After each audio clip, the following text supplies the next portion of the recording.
అంతర్జాతీయ స్థాయి roller skating పోటీలో పతకాల పంట పండిస్తూ రాష్ట్రానికి గర్వకారణంగా నిలుస్తున్న హసీష్ను ప్రభుత్వం అన్ని విధాలా ఆదుకోవాలని తల్లిదండ్రులు కోరారు. విజయవాడకు చెందిన హసీష్ 2024 జాతీయ పోటీల్లో స్వర్ణం, 2025 తైవాన్ అంతర్జాతీయ పోటీల్లో రజతం సాధించాడు. ఇటీవల 2026లో జరిగిన Taiwan artistic roller skating open పోటీల్లో ఏకంగా 5 పతకాలు సాధించాడని హసీష్ తల్లి మాధవి తెలిపారు.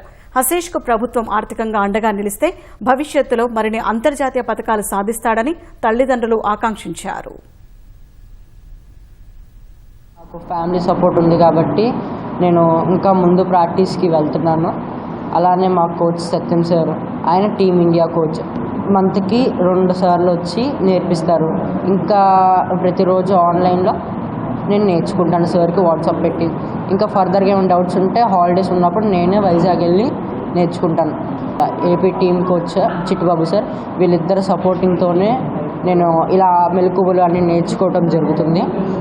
సపోర్ట్ చేసిన లోకేష్ గారికి కూడా, లోకేష్ అన్నకు కూడా నేను హృదయపూర్వక ధన్యవాదాలు చెప్తాను. బాబు చిన్నప్పటి నుంచి స్కేటింగ్ ఆ ఇంట్రెస్ట్ని చూసి మేము డిఆర్ఆర్ ఇండోర్ స్టేడియంలో జాయిన్ చేశాను.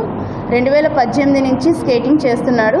సత్యం సార్ దగ్గర జాయిన్ చేశాము. సత్యం సార్ టీమిండియా కోచ్. ఆయన శిష్యరికంలో 4 సంవత్సరాల్లోనే బాబు పొలాచీలో 2024 62వ నేషనల్ స్కేటింగ్ కాంపిటీషన్లో బాబు ఇన్లైన్ ఫ్రీ స్టైల్ అండర్ 14లో జూనియర్ విభాగంలో బాబుకి నేషనల్ గోల్డ్ మెడల్ వచ్చింది. మన లోకేష్ సార్, ఎమ్మెల్యే సార్కి కూడా కృతజ్ఞతలు తెలుపుకుంటున్నాను. ఇంకా బాబు ముందుగా వరల్డ్స్, ఇంటర్నేషనల్స్, ఒలింపిక్స్ ఆడాలంటే మాకు కొంత సపోర్ట్ అవసరం.